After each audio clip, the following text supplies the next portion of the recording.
Bonjour, je m'appelle Catherine Aburus, je suis docteur en développement humain et organisationnel. Je suis fondatrice de la société MKB Conseil et Coaching, qui est spécialisée dans 3 secteurs, les chefs toxiques, les dirigeants nomades et l'accompagnement des dirigeants d'une société à une autre ou dans une nouvelle position.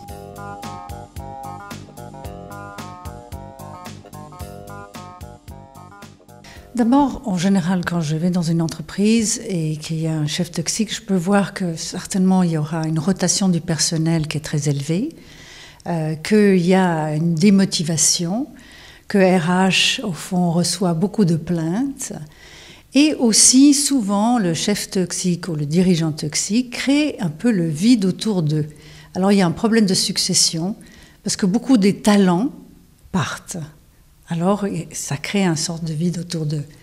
Et ça aussi, c'est bien sûr nocif pour l'image de l'entreprise.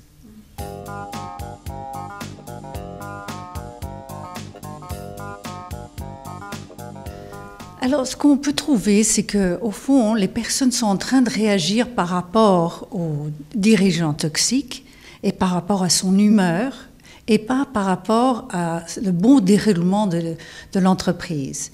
Ils sont un peu en situation de survie et de défense, et ce qui fait qu'ils ne pensent pas à l'entreprise.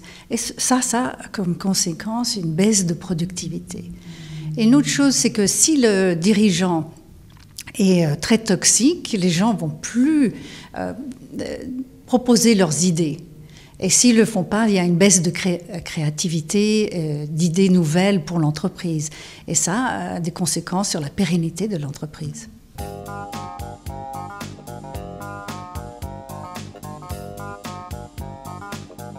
Parce que, au fond, un chef toxique, s'il n'est pas content de la performance, il va tout de suite critiquer la personne en forme d'attaque, comme un animal qui attaque. Au lieu, il y a fuite, attaque et un animal qui est pétrifié. Lui, sa manière de prédilection, c'est d'attaquer.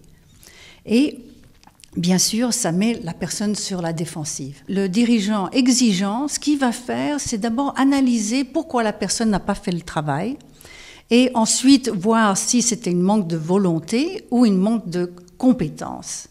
Et si c'est un manque de compétences, il va mettre, disons, le soutien nécessaire pour qu'il réussisse. Il y a quand même des moyens qui puissent réussir une attitude bienveillante vis-à-vis de la personne.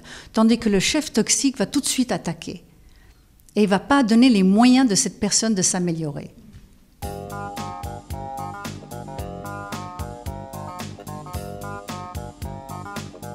Alors, s'il y a, disons, ça dépend par rapport à qui on est. Si c'est le dirigeant de l'entreprise et il a un dirigeant, disons quelqu'un qui rapporte à lui, qui est toxique, dans ce cas-là, il faut absolument qu'il dise que ce comportement n'est pas acceptable. Pourquoi? Parce que s'il ne le fait pas, ça veut dire qu'il accepte que l'autre personne, qu'il accepte ce comportement et d'autres vont l'émuler, c'est-à-dire qu'ils vont faire comme lui, ils vont le copier. Alors il doit dire non, que ça c'est disons, un comportement inacceptable et qu'il y aura des conséquences.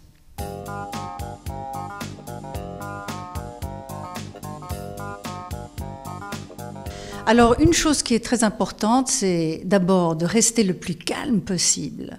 Parce que, au fond, le dirigeant toxique va tout de suite monter les tours, est très émotif. Alors, il faut être très calme, très factuel, et ne pas montrer qu'on a peur.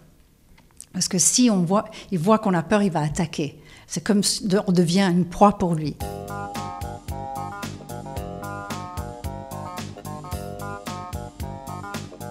De temps en temps, mon mari me dit que je suis toxique quand je suis sous stress. On peut tous être toxiques par moment parce qu'on est sous stress et on peut être un peu rude dans ses réactions. Par contre, si c'est continu et qu'au fond, les gens commencent à écouter seulement comment vous dites les choses et pas ce que vous dites, ça montre que c'est nocif pour son comportement, pour sa performance et pour celle de la société. Qu'il trouve une spécialiste parce que souvent, ces chefs toxiques, ils sont ou dans le déni, n'admettent pas qu'ils ont un comportement toxique, ou ils sont conscients mais ne savent plus comment changer. C'est comme quelqu'un qui sait qu'il ne sait pas nager, mais il faut ensuite l'enseigner à comment nager. Et ça se fait par un accompagnement spécialisé.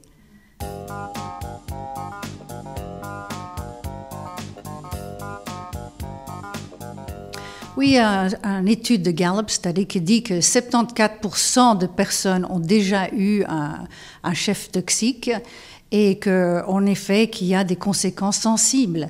Et quand vous voyez la rotation du personnel avant et après qu'un chef toxique soit là, on voit quand même une différence sensible.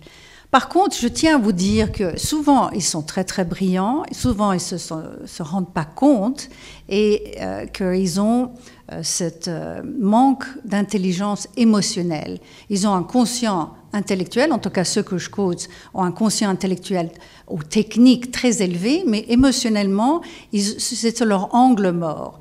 Et ce serait dommage de dire simplement c'est des vilains, c'est des diables et autres. Il faut essayer de garder cette compétence et l'accompagner dans un comportement plus productif pour eux, au fin de compte, et pour les autres.